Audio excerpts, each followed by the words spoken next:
What's up everybody, this is Markus, your MTT coach of the Academy of Poker, and here with another short video to give you a little lecture on some updated stuff, some things you were always thinking about and were not sure how to go with it. Today we'll go over how to choose the correct post-flop bet sizes. We already did the video on the pre-flop bet sizes, and now we go on post-flop bet sizes, where I will just give you a few tips on how to always choose the right sizing depending on different things that I will talk about now. As always, make sure to follow us on all our social media, leave a like, leave a comment to help us be able to make more videos here. Much appreciated, but let's jump into it right now. So, first things first, board structure, stack, and position. They are really important. To put it pretty simple here, different board structures call for different bet sizes. Also, position and stack sizes of the players involved in the pot are of course really important. When, for example, the opponent is really short, you should always or mostly go for either a really small bet sizing or just put them all in. If they are really deep on specific board structures, you can go way bigger than you can normally go because they have more chips behind and there's therefore more play available for this.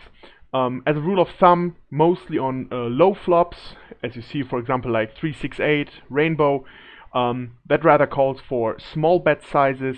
Let's say you have standard opening, cutoff versus big blind.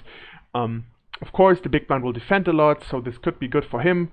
But as the range is pretty wide, you should go for small sizes because if he has something, he's gonna call you anyway. So why go for a big sizing, especially when you are on a bluff right now, because it will cost you more chips. And with a small sizing, you keep your range pretty wide, and you can at least narrow his range down a little bit, because he will fold, for example, ace deuce, for example, or like jack 10.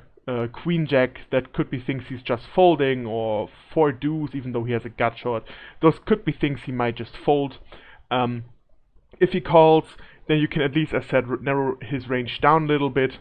On the other side, when you have bigger or high flops, let's say here king jack 7, for example, where you have 2 Broadway cards, then you go rather for big bets, as it's better for your range and you want to put money in. Even though you have maybe, like, let's say you have ace 10 in this spot or ace queen, 10-9, you still have a lot of things. Or if you have pocket 7s, pocket jacks, you should mostly go for the bigger sizings here, as because of the range you're having, you're counting towards, or you're leaned towards more value hands here than bluff hands. And then of course you want to signalize, yeah, I want to put money in, I have a good hand. And also, if your opponent then still calls in these occasions, then you can narrow his range down a little bit more as well. So it helps in both ways. Now, next thing would be that you should know how to react on specific things. So when you choose your bet, always be sure what to do when, for example, you face a raise. Because if you face a fold or call, then you don't have to really think much more about the current state where you're at. But if you face a raise, then you have to think, okay, why is he raising me? What could he have? What is his range here? Of course, in the big blind, the range is always pretty wide, but let's say you opened an early position and the middle position flats you. And then you have a rainbow flop of 10-6-4, let's say. Then if he raises you, you have to think about, okay, what can he really have here? Like, he could have flatted with aces, kings, queens, jacks, so over pairs. Maybe he's raising queen 10, king 10 suited with top pair. It could be a set. However, if the board is rainbow, does it make that much sense to raise here, because I will fold just so many hands here already, and things like that, where you have to think about. And also, let's go back to the cutoff versus button, for example.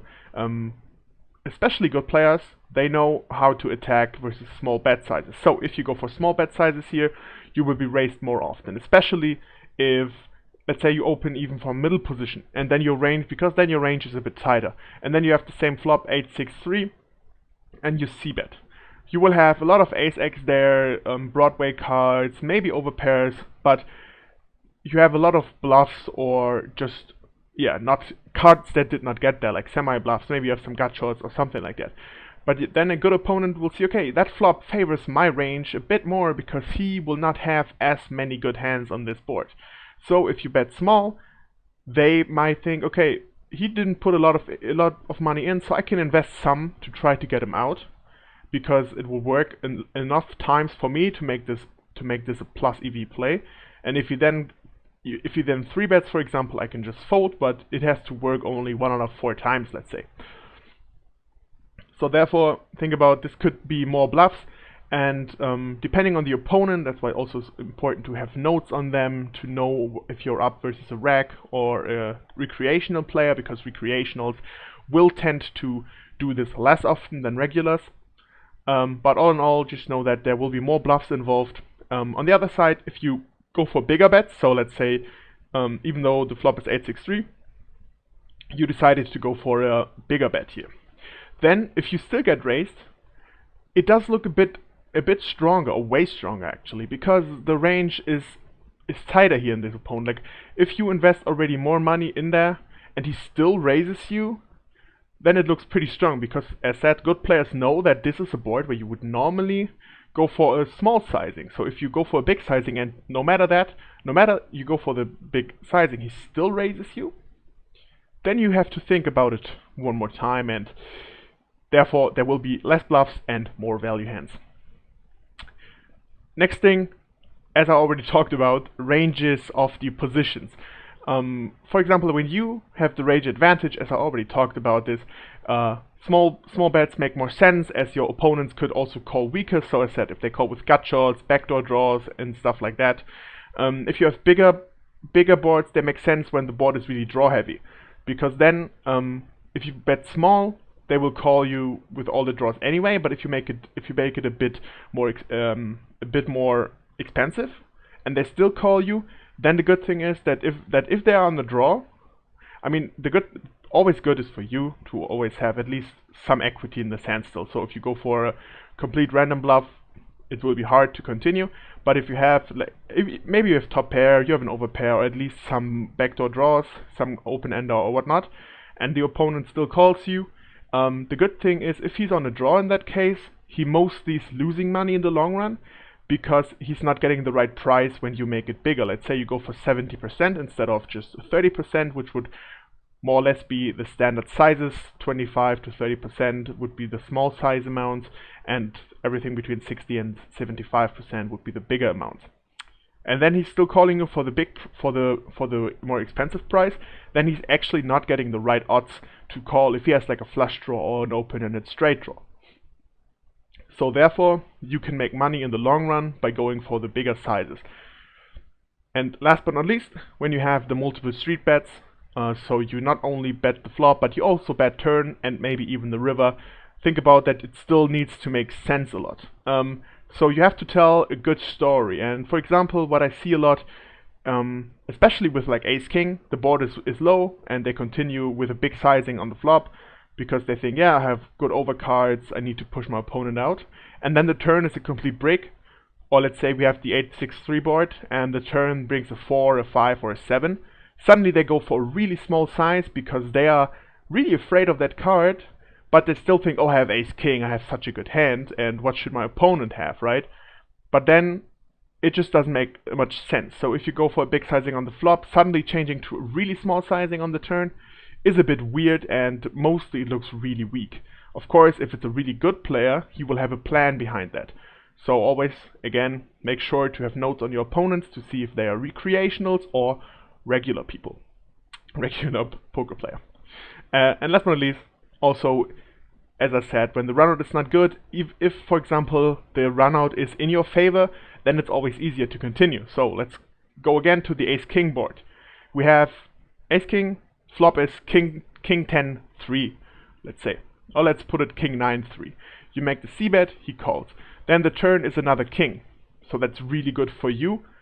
And for your range as well, because you will be good with, you have ace-9, you have 10s, jacks, queens and stuff. You will still have some gut shots where you can continue.